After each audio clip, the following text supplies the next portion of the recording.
Chennai K.K.. நகரை அடுத்த சிவலிங்கபுரம் பகுதியில் அறிவிக்கப்பட்டதை விட கூடுதல் வீடுகள் கட்ட எதிர்ப்பு தெரிவித்து அப்பகுதி மக்கள் நகர்ப்புற வாழ்விட மேம்பாட்டு வாரிய அதிகாரிகளிடம் பேச்சுவார்த்தையில் ஈடுபட்டனர்.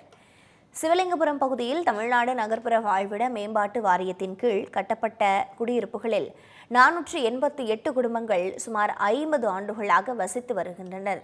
2022ஆம் ஆண்டு அந்த பகுதியில் உள்ள பழைய குடியிருப்புகள் இடித்து அகற்றப்பட்டுள்ளன. புதிய குடியிருப்புகள் கட்டித்தரப்படும் என அதிகாரிகள் உறுதியளித்த நிலையில் 492 வீடுகளுக்கு பதிலாக 692 வீடுகள் கட்டப்படும் என அறிவிப்பு வெளியானது.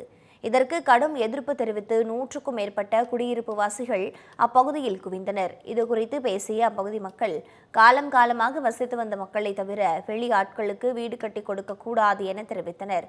கூடுதலாக வீடுகள் கட்டி கொடுக்கப்பட்டால் போதைப் பொருட்கள் புழங்க வாய்ப்பு உள்ளதாகவும், இந்த கூடுதல் வீடுகளை பிற நபர்களுக்காக விற்பனை செய்யும் நோக்கத்தோடு கட்ட திட்டமிட்டுள்ளதாகவும் கூறினர். 50 வருஷமாக இந்த குடியிருப்பில் தான் வாசிச்சுட்டு இருக்கிறேன். இப்போ 2002 திடீர்னு இந்த இடிக்கணும்னு சொன்னாங்க. 50 வருஷமாக நான் இந்த வீட்டில் வாழ்ந்துட்டு என் வீட்டுக்கு மேலே நான் குடியிருக்கிறவங்க தான் அதுக்கு மேலே இருக்கணும். இவங்க 600 சில்லறை அப்படி இப்படின்றாங்க. இதனால் மக்கள் ரொம்ப பாதிக்கிறோம். எங்களுக்கு இருக்கிற வீடு எங்கள் வீடு அப்படியே எங்களுக்கு வேணும். 1,50,000 ரூபாய் கூட 1,50,000 ரூபாய் கூட அதிகமாக கொடுத்த இடத்துல கேளுங்க, 3 லட்சம் கூட கேளுங்க, கொடுப்பாங்க. எங்களுக்கு இதே நீங்கள் கம்மி பண்ணுறீங்க. இதனால் எங்களுக்கு கொடுக்க முடியாது.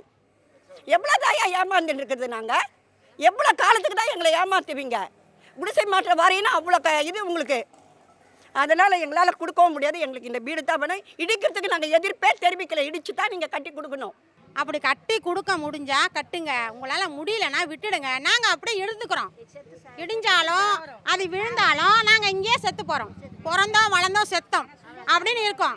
நீங்கள் இடிக்கிறேன்னு சொல்லிட்டு பாதி இடத்த நான் இன்னும் 11 மாடி கட்டுறேன், 9 மாடி கட்டுறேன் அப்படின்னு சொல்லிட்டு எங்களை நரகத்தில் தள்ள